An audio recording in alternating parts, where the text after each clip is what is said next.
Welcome to Period 5. This unit covers westward growth and all the way to Reconstruction. First, we're going to talk about how territorial expansion of the United States led to the Civil War. In the previous unit 4, we talked about the Missouri Compromise and that the Missouri Compromise outlawed slavery above 3630, allowed Maine to enter the Union as a free state and Missouri to enter the United States as a slave state, which retained the balance of free and slave states in the Senate. In this unit, 30 years later, we're going to talk about the Compromise of 1850. And the Compromise of 1850, as you can see from the slide here, is where California entered the United States as a free state. Utah and New Mexico were allowed by Congress to allow the citizens of those two territories to vote on the slavery issue themselves. Texas here was paid $15 million, $10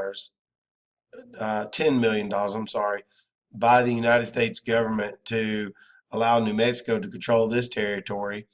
All the southern states, signified here in orange, were allowed to go into northern states and recapture escaped slaves. This was known as the Fugitive Slave Act. And up here in Maryland, the slave trade was outlawed in the District of Columbia. And that summarizes the Compromise of 1850. The Kansas-Nebraska Act, passed in 1854, which was 4 years later, allowed for popular sovereignty to determine in the territories of Kansas and Nebraska, shown here, allowed these two territories, the citizens of these two territories, to vote on the slavery issue themselves. This idea is known as popular sovereignty.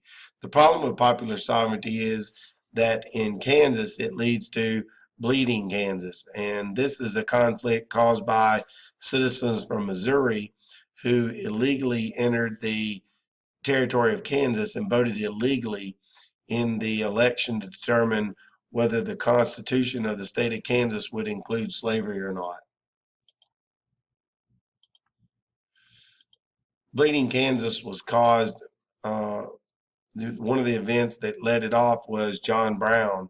John Brown was a radical abolitionist, and he and his sons caught up with 5 pro-slavery men at a place called Pottawatomie Creek and brutally murdered these men by chopping their hands off.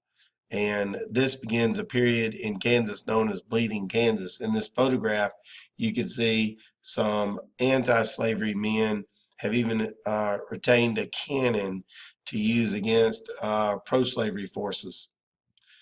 This concludes Roman numeral 1 of period 5, which begins with westward growth.